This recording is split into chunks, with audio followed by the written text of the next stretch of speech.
તો સુરેન્દ્રનગર જિલ્લાના ખેડૂતો સિઝન મુજબ અલગ અલગ પાકોનું વાવેતર કરી સમૃદ્ધ બન્યા છે। હવે ઝાલાવાડના ખેડૂતો ધીરે ધીરે ઓર્ગેનિક તેમજ બાગાયતી ખેતી તરફ વળ્યા છે। ત્યારે વઢવાણ ખાતે એક ખેડૂતે ઓર્ગેનિક જામફળના વાવેતરથી લાખો રૂપિયાની કમાણી કરી અન્ય ખેડૂતોને પણ નવી રાહ ચીંધી છે। છેલ્લા 8 વર્ષથી લખનૌથી લાવેલ જામફળના રોપાઓ વાવ્યા બાદ દર વર્ષે સિઝનમાં ઓર્ગેનિક જામફળનું મબલક ઉત્પાદન મેળવી રહ્યા છે। ચાલુ વર્ષે અંદાજે 4000 કિલો જામફળના ઉત્પાદનથી અંદાજે ₹4 લાખની આવક મેળવી છે। હજુ પણ અંદાજે 1000 કિલો જામફળના ઉત્પાદનની આશા પ્રગતિશીલ ખેડૂત કરી રહ્યા છે। ઓર્ગેનિક જામફળના વાવેતરથી લઈ ઉત્પાદનમાં ખેડૂત સહિત તેમના પત્ની અને પરિવાર પણ મદદરૂપ થાય છે। મગનભાઈ પરમાર દ્વારા ઉત્પાદન કરેલ ઓર્ગેનિક જામફળ ખરીદવા લોકો દૂર દૂરથી આવે છે।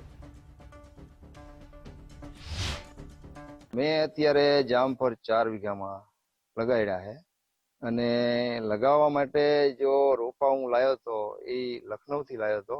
235 રૂપિયાનો રોપો મારે હતો અને જ્યારે 6 ઇંચનો રોપો આવ્યો થર્મોકોલમાં ત્યારે જામફળ હતા નાના નાના અને પછી મેં લગાવ્યું એટલે તરત મારે ત્રીજા વર્ષે ચાલુ થઈ ગયા જામફળ અને સારામાં સારા જામફળ 400 થી 500 ગ્રામની આજુબાજુમાં મારું જામફળ હોય છે। આ વખતે ઉત્પાદનમાં મારે 4000 કિલો થયા છે બરોબર અને 100 રૂપિયાના ભાવે હું વેચું છું અને પ્લસ બીજું કે મારે કોઈ જાહેરાત નથી કરવી પડતી પણ મારા ફામે આવી અને બધા વેપારી અને પબ્લિક લઈ જાય છે। હું નસવાડીથી વઢવાણ આવ્યો છું આ ઓર્ગેનિક ખેતી શીખવા માટે અને હું પણ મારા ઘરે આ જ ખેતી કપાને એવું કરતો હતો અને એમાં બહુ મજા નથી આવતી, ભાવ નથી મળતો અને રોગચાળો આવી જાય છે।